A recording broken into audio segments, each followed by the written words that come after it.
Today we'll be comparing two very popular OLED TVs for 2021.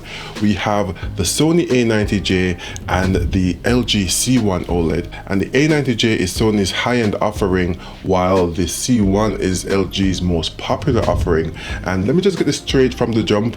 The A90J has a better picture than the C1. But that's not the full story, because today we'll be comparing both of them to see just how close the C1 gets to the A90J and if those gaming features can make up for any difference in picture quality. Stick around.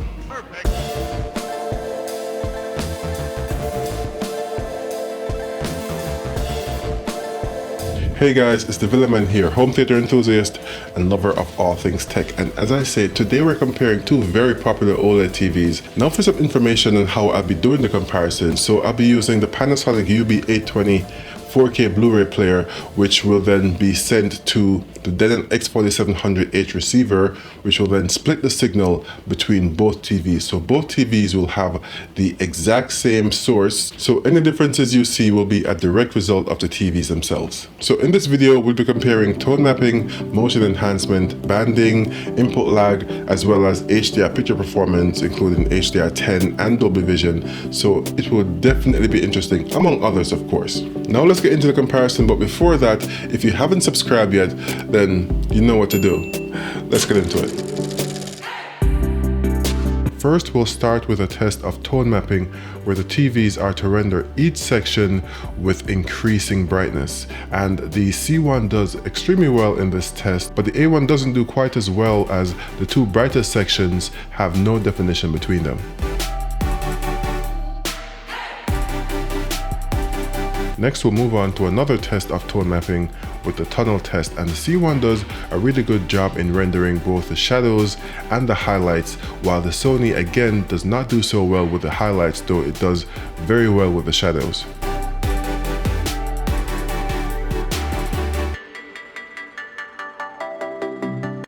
Next, we see how both TVs handle a bright window of increasing size. The Sony is bright to the point where it actually clips the camera, resulting in the image looking washed out in certain sections. But that's because the camera can't handle the brightness of the screen. Both TVs being OLEDs though, we see where ABL auto brightness limiter kicks in as the window grows in size. This is more evident if we speed up the footage. ABL limits the amount of time an OLED TV will sustain its peak brightness during any given scene. So after a while, or after the brightness window grows to a certain size, the brightness output of the TV is actually lowered, and you can see where the brightness dims.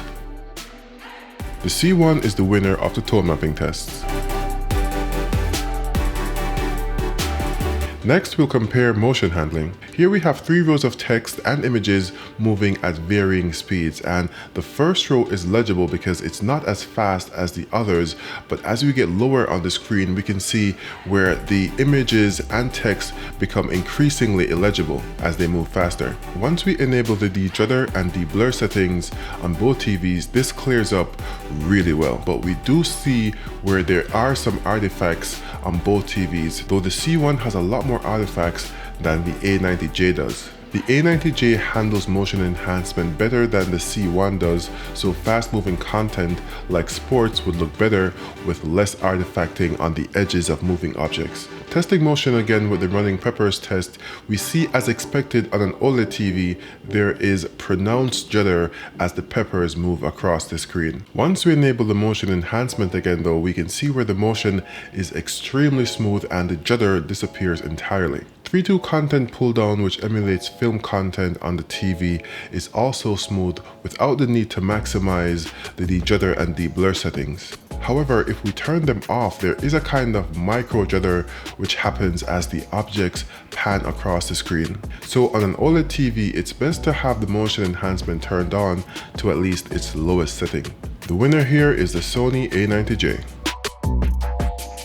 Next, we'll test backlight and low stimulus performance, but since an OLED TV doesn't have a backlight but instead has individual control of each pixel, then we'll use the star field test to see how it performs with bright objects on a dark background and some test patterns. And in the star field test, both TVs perform almost exactly the same except for one important difference. The brightness of the stars are identical on both TVs and they maintain that brightness as they move across the screen. However, the black levels on the dark part of the screen aren't actually black, they are actually elevated more so than they should be, and this was not evident until I compared it to another OLED TV. When I compared it to the Neo QLED from Samsung, the QN90A, it appeared to perform great, but now that I'm comparing it to another OLED, we can see where the black levels are slightly elevated more than they should be when compared to said OLED.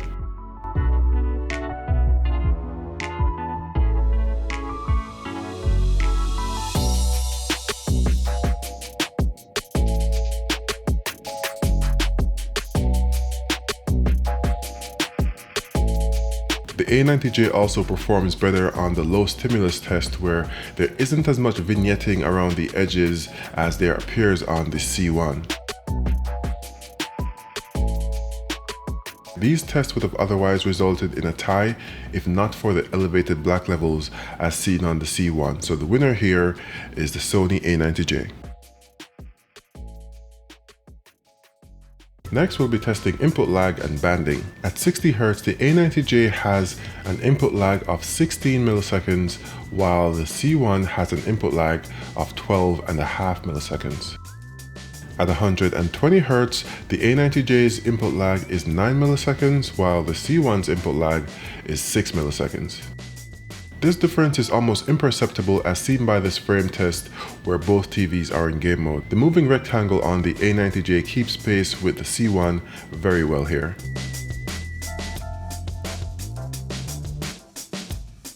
If we switch to the movie mode though, where the C1 has a significantly better input lag than the A90J does, we can see where the difference is a lot more pronounced.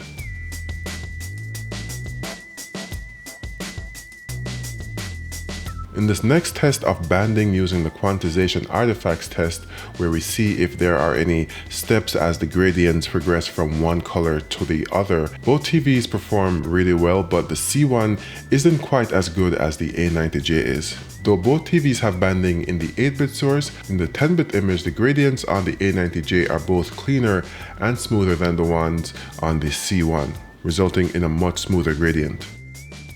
Now let's move on to the HDR picture comparison using Dolby Vision and HDR10 content.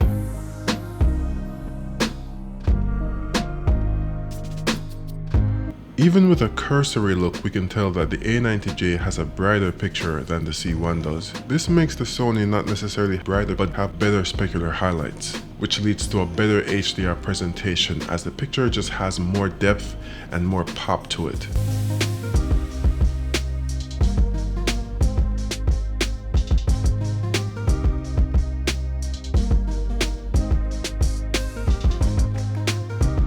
They both have very inky blacks thanks to their OLED panels, but where the C1 goes for a very contrasted picture at the expense of near black detail, the A90J maintains those details in the near black scenes while having brighter specular highlights, which leads to an overall more balanced picture and just more pop. Looking at the ground in this scene is a good example of that.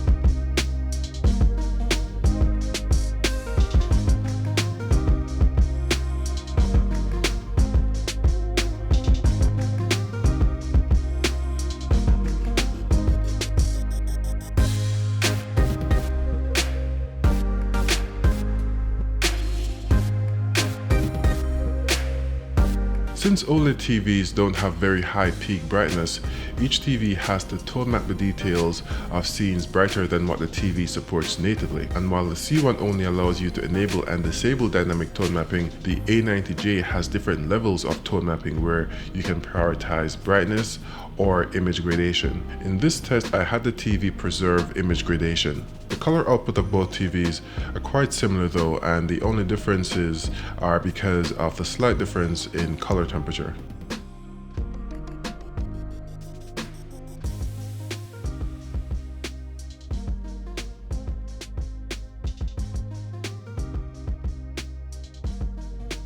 Here again we can see the difference in how each TV renders specular highlights. The C1 focuses on lowering the brightness and bringing out the detail, while the A90J focuses on having high peak brightness while maintaining said detail. A real-world example of the better gradient performance of the A90J is apparent in this screen as the sky transitions from the blue of the sky to the orange of the sunset. The image on the Sony just looks a lot more natural and a lot more pleasing. But although these differences in picture exist, they aren't stark differences, they are very minor in fact. So in isolation, you will have a great picture on either of these TVs.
So what do you think of the comparison? Let me know in the comments which TV you thought won each section, or if you disagreed with my findings. So as I said in the beginning, the A90J just has a better picture than the C1. I think the C1 relies on a punchy contrast more so than the A90J does, so it results in a less realistic picture, while the A90J is very balanced and has such a more pleasing HDR performance, a better rendition.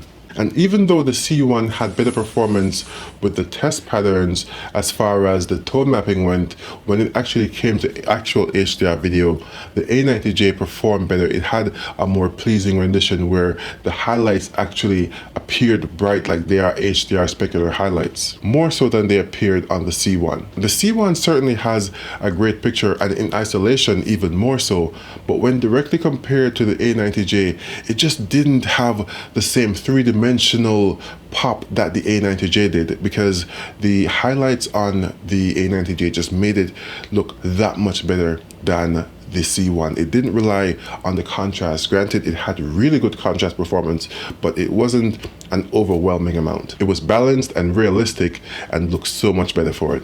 That said, if you're really into gaming, the C1 would likely be the better option, because the A90J has two HDMI 2.1 ports, at least two of them labeled as such, so that's the only ones I can confirm as HDMI 2.1, even though when using a console, it doesn't support 4K 120Hz, it only supports 1080p 120Hz. I tested that using the Xbox Series X on the A90J, while the C1, all four HDMI ports are HDMI 2.1 compatible, and they all support 4K 120Hz out of the box. The C1 also supports VRR, FreeSync, and G-Sync, while not even VRR is enabled on the A90J. Granted, it has HDMI 2.1 support, so VRR is built into the specs, but it's just not enabled. That will have to depend on a firmware and a future update, but I can't actually recommend depending on that because Sony can do anything they want. So if you're primarily a gamer, the C1 would be the better option. As far as input lag goes in game mode, it's not that big of a difference to actually be significant. They both have really great input lag. So it's just a matter of what you find important. An absolutely great picture with some so-so features in the A90J, or some absolutely great features with great picture quality on the C1. While considering the price differences, since the A90J is their Master Series TV, which is almost twice the price of the C1 OLED. Also, if you're into streaming, the C1 doesn't have as many streaming apps as the A90J does. The A90J has Android TV built in and has any app, almost any app you can think of on their streaming platform, while the C1 doesn't even have HBO Max. I'm still sore about that, by the way. So I'll also be comparing the C1 to its bigger brother, the G1 OLED Evo, which has the better panel. But we'll see how that turns out. I'll also be comparing that OLED Evo to the A90J to see how well those compare as well, to see if the performance of the G1 OLED Evo is as good as the A90J OLED. So don't forget to subscribe if you haven't yet, and let me know your thoughts about the comparisons in the comments below. Also, don't forget to check out the merch store for awesome home theater t-shirts like this one and more, all original design that you can only find here. Don't forget to like the video if you liked it and subscribe if you haven't. Until next time, this has been your friendly neighborhood Villaman saying be safe and peace.